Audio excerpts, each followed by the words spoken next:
So this is one thing that I know I wrestle with. I know you wrestle with it, and I think there's a lot of people who wrestle with it. And it comes directly. Matthew 7:7 says, "Ask and you shall receive." And why that sounds so simple? Ask, i.e., pray, and then what you pray for will be answered. And I think that part of the reason why that's such a problem for Christians or even people who are searching is because there's way too many people, in my opinion, preachers and teachers, that are in front of the pulpit and they say things like, well, if you ask God for strength, if you ask God for patience, if you ask God for wisdom, well, then get ready because here it comes. It's like, that's such trash. That is such trash. It's like the old saying, what's going to attract more flies? Honey or vinegar? And if we're going to become a body in Christ, but also accomplish the mission, which is bring more people to Him, then why would we purport things like that to be true when I just don't think that's the case? I mean, you and I were talking about this yesterday. Jesus says, unless you become like little children, you're never going to enter the kingdom of God. And children are never afraid to ask. They don't care if it's selfish, and they don't care how many times they've already asked you. They're going to keep doing it. And we know the special place in Jesus' heart that He has for children. So why wouldn't we try and emulate that in terms of what it is that we want? Well, I think we get in the way. I think we get in our own way as far as is this selfish? Is it in God's will? Which is kind of what you were talking about a little bit yesterday. So I wanted to set the floor with that. And then, did you want to get into what happened yesterday, or do you want to kind of dive a little bit deeper into this problem first? This first, just because my thought in that is that maybe the purpose behind that mentality of if you pray for patience, God will give you situations that will require you to develop patience. That originally it was when you're in a situation that's requiring a lot of patience, maybe looking at it as God is giving you this situation to build patience, as opposed to I'm in a situation I really need patience right now because I'm about to lose it, and then being like, ha ha ha, and they make it worse. Like, no, like I'm already in this situation. Please bless me with the patience to work through it. Like, and maybe that situation was put there just so that I could ask for the patience and be led through that as an example for what to do in the future. But that whole idea of being afraid to just pray for something because I'm waiting for the gotcha, that has definitely muffed my prayers for quite a while now. I'm there. I'm there now. I'm almost 99% of the time I'm there when I want to ask for something, because there, as you guys have read in my book and some of the other things that I've shared with on social and other places, it's, man, so why do I always feel like I have to get punished before, or why is the answered prayer a punishment? And that doesn't, and so that I've kind of gotten, maybe it's my perception of what's happening, but I also think that going back to the preaching and teaching that happens today, I think that alters our perception as far as, okay, well, is this the way that it is? Am I just entitled to suffer? Period. And we are entitled to that when we become Christians, but at the same time, if we're children, then I don't think that Jesus would want us to suffer unnecessarily. And I think that's what prevents people from praying, is they think that on the other side of that ask, there's going to be unnecessary suffering or pain, just in general. And we are predisposed to be more risk averse. Mm-hmm. So why would we Mm-hmm. ask for something that there might be a risk of pain or a pitfall? Yeah, or I'll find that as I'm praying for something, I will have to, the prayer might take 5 times longer because I'm trying to flower it up and cover any base that could be a gotcha in there. And that I guess is a lack of faith within that, with that mentality. And I'm trying, so to lead into what happened yesterday, I intentionally tried to not do that yesterday. And I started to, and I had to fall back and try again, just very directly, very simply, and just kind of put it out there. Well, I think there's 2 sides of that spectrum when you talk about lack of faith. I think a lack of faith could be going through this unnecessarily long iterative process when trying to craft the perfect prayer, as if God doesn't know what you're trying to get across to him. Right. But then there's the other side of it where I'm just not going to pray at all. Yeah. Because I'm always getting screwed, or there's always pain. I'm always getting effed up as a result. So like, why would I even do that? Mm-hmm. So then that begs the question: how do you find that happy medium between those two? Mm-hmm. Mm-hmm. Because both are a lack of faith. So then the question is, what is faith when it comes to prayer? Yeah, and one more to add, just in case this one resonates with anyone, is sometimes I will be afraid to pray for what I want. Going back to that, the adage of what is it? Jeez.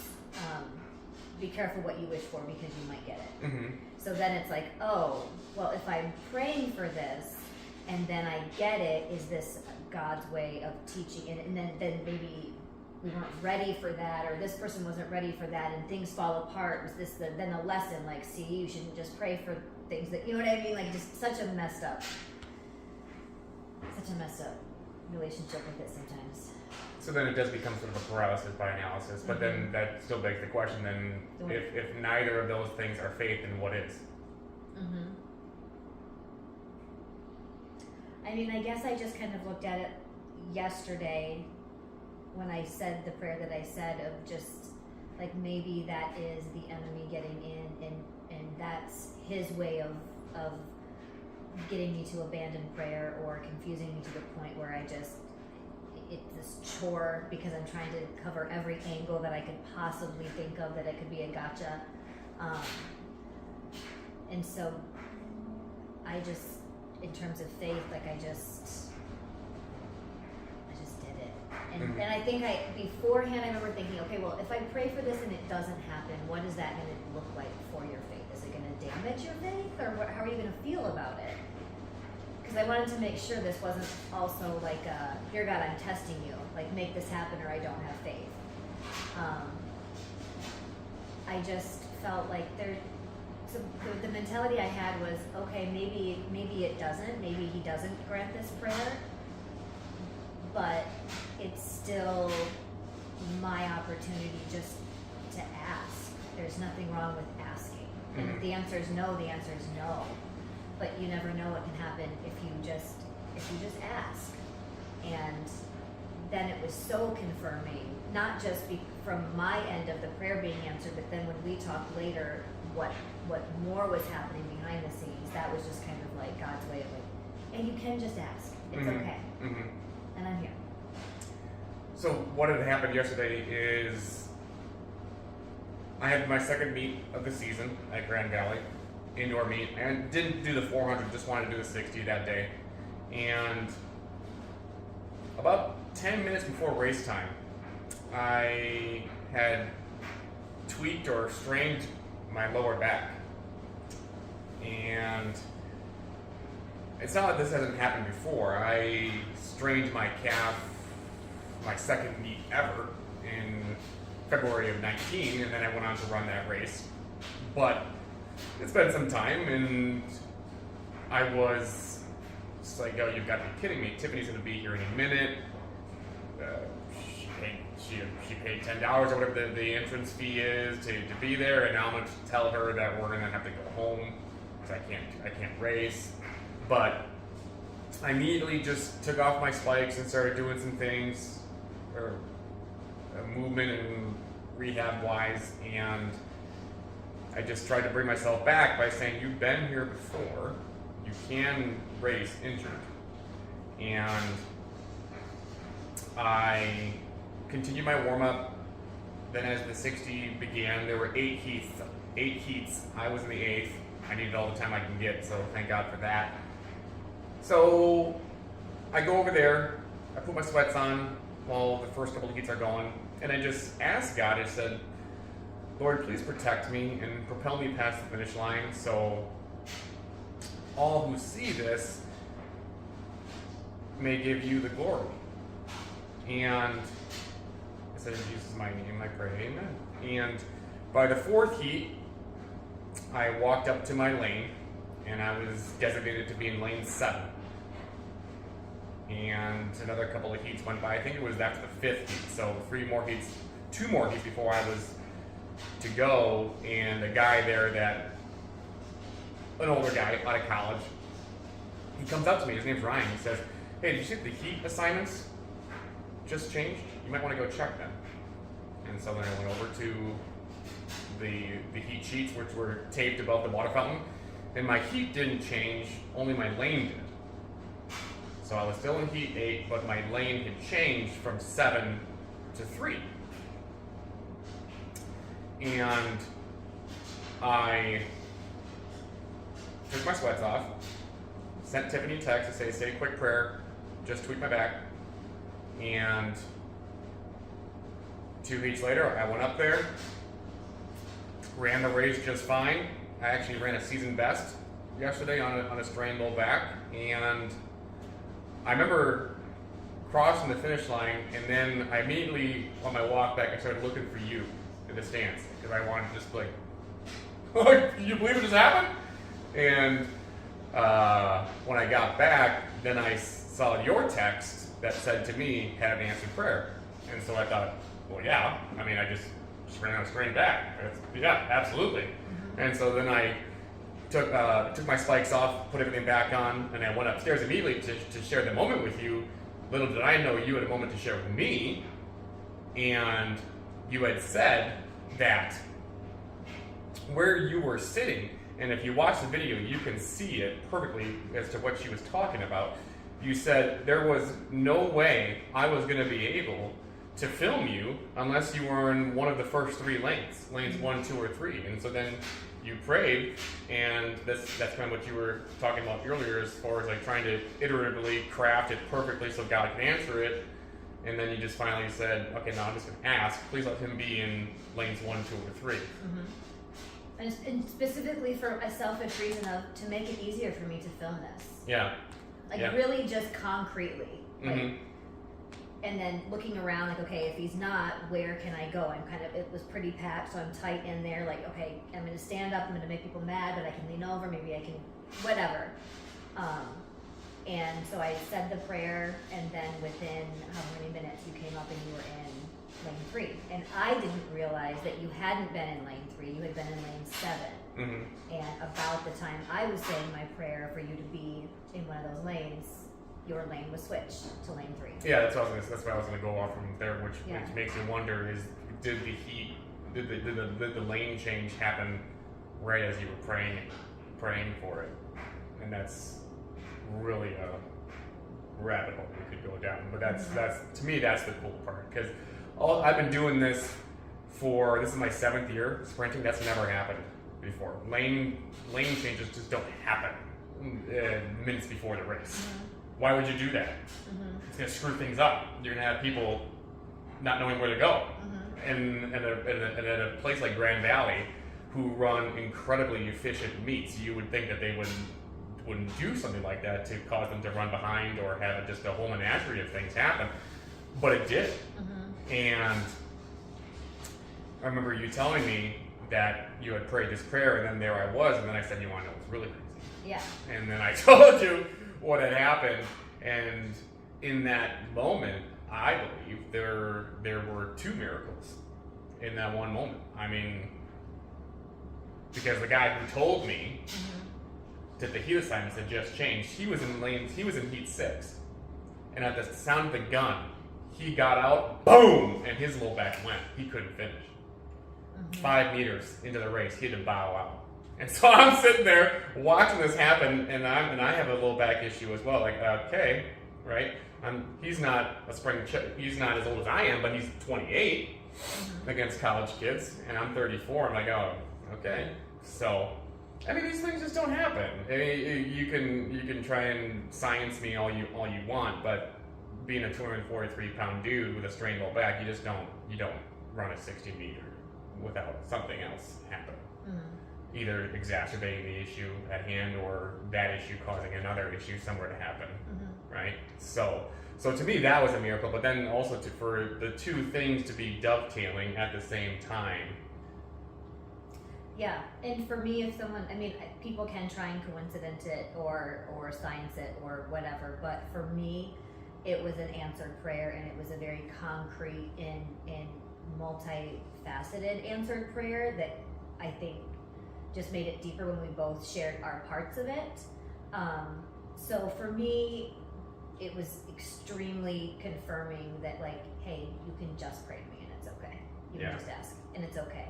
And you don't, just ask. It doesn't mean that everything you ask for is going to happen, but if you don't ask, it won't. Like, just ask. It's okay.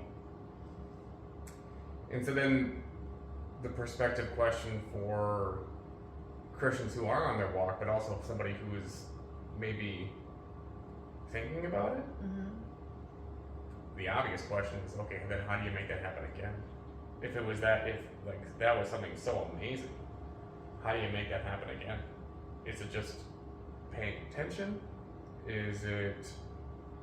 What is it? Well, I mean, I think the first thing to recognize is that I didn't make anything happen. I just said a prayer. And for me, the lesson was, say the prayer. If it's in His will, it's in His will.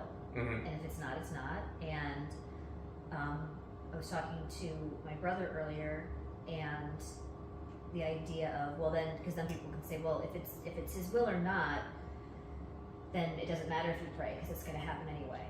But that takes away our free will. But so maybe there is God's will, but we also have the free choice to follow that or not. And so there also then can be His ultimate will, but we make many choices and decisions along the way that bring us there. And so, you can ask. You can.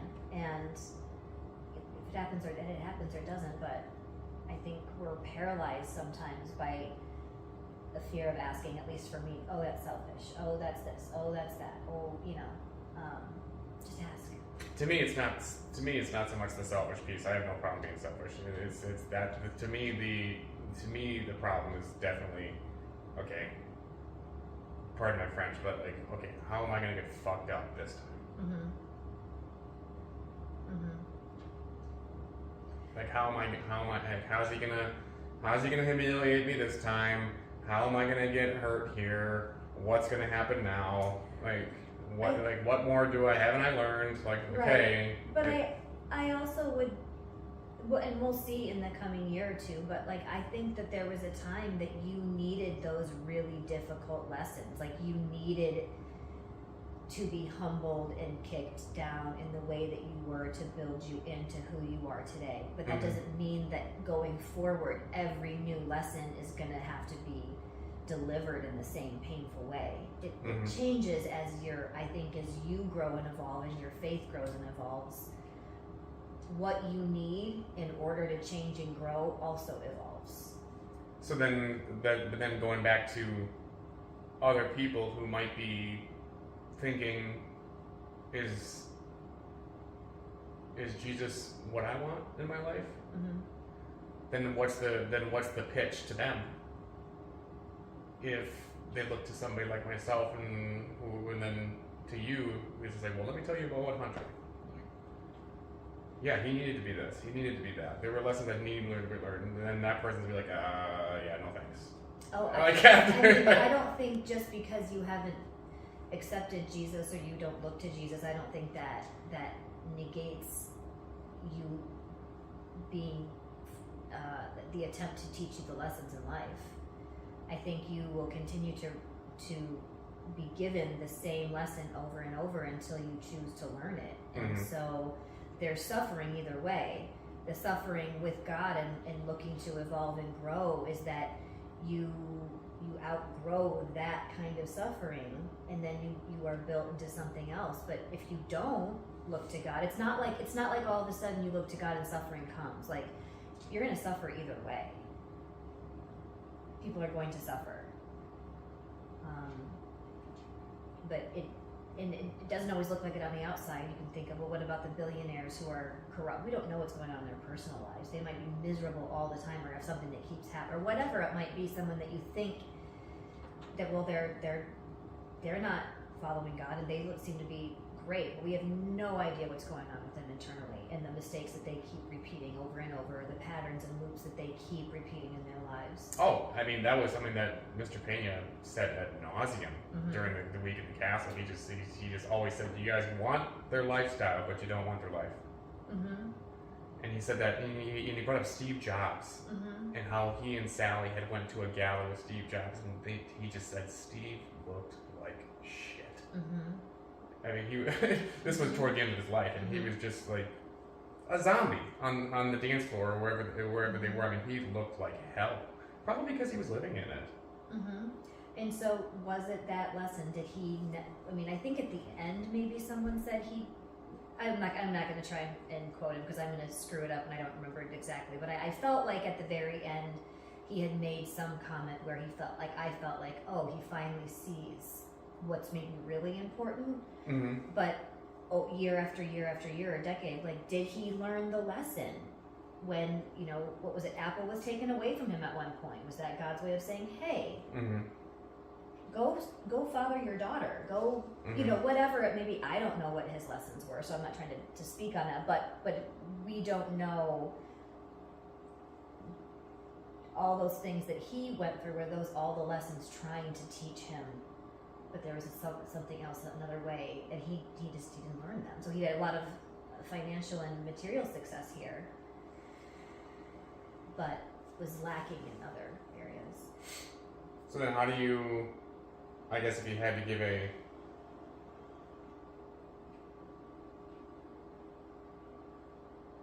prayer tutorial, then how would it be? Is it just ask? Is that all it is? Is it just ask? Because I think we're predisposed to think about it a million different ways. At least I am. I analyze big time. It's if this, then that, all day long in my head. What's the meaning of this? Why did this happen? Why didn't this happen? What does that mean for me? What role am I playing in this now that this didn't happen?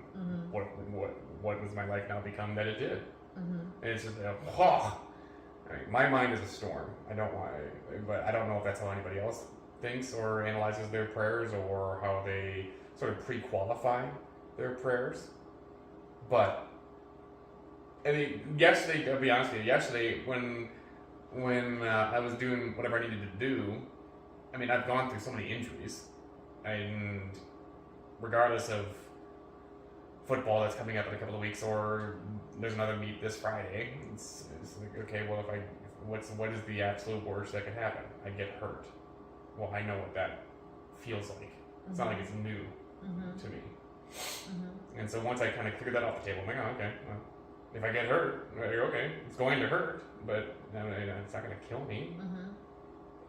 And then I ended up wearing a season best, so I don't know. How are you asking about that in relation to prayer life? How do you get people to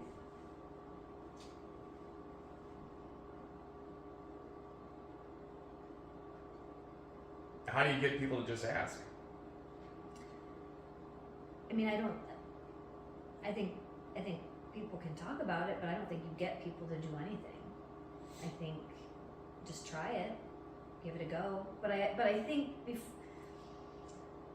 we talk a lot about the spaces that we live in, and we've talked a lot, or I've told you a lot, like I really live in a space of gratitude.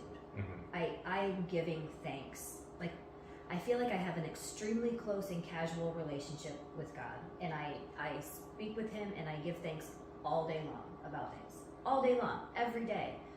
So it's sort of like with any relationship, I'm putting in, I'm present and I'm involved in the relationship, and so I don't feel like when so I'm now getting to a place where I'm trying to then, okay, when I'm asking, I'm not just going in and taking, I'm depositing this giving thanks of all that I have, and truly feeling a sense of gratitude and not lack.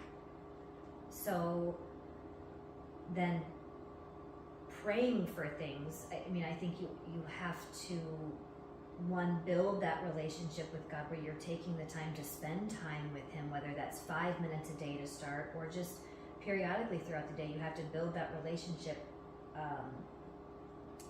with him, but then also be very aware of what's going on around you. We talked yesterday about how we just kept talking about what had happened and how amazing it felt to us and how really just impactful it was. But then also bringing up, we had listened to some podcast or some sermon where they talked about people remember the tragedies, and they talk about the tragedies for years, but a miracle can happen and it's like, oh my gosh, it's incredible, but like 5 minutes later you're just kind of like, oh yeah, the lane changed, great, and now you just keep going, and we don't take the time to really be observant of the incredible miracles and the hand that God is playing in our lives. Probably because it's happening so much, we're used to it, but once you become more aware of it, that's also part of when it happens more, because you're more aware of it, and then asking and seeing and just being. But that's how you become aware of it, by asking. Because if you ask a question, it's no different than in movies or books. There's always a question. Like there's like, what is this thing about? What is this book about? What is this movie about? What's the plot? What's the theme?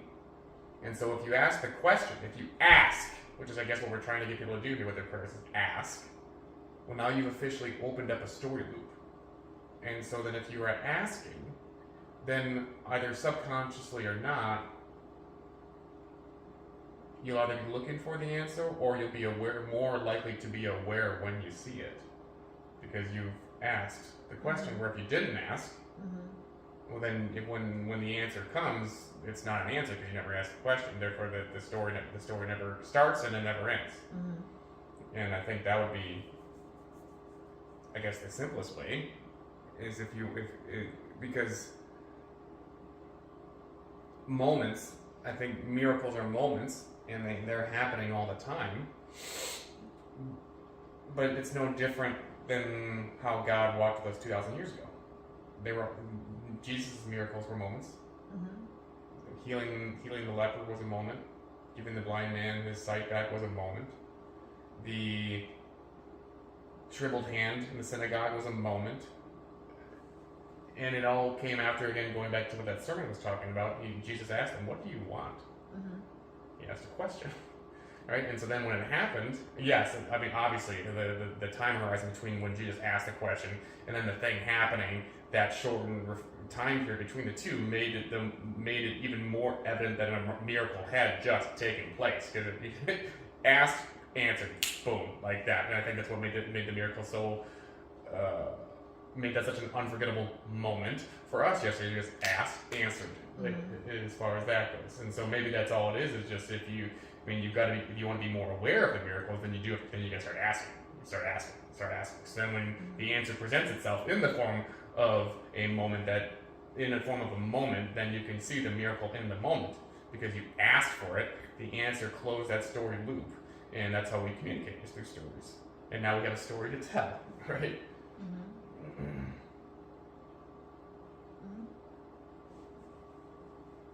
You're looking at me like you're ready for me to say something. I am.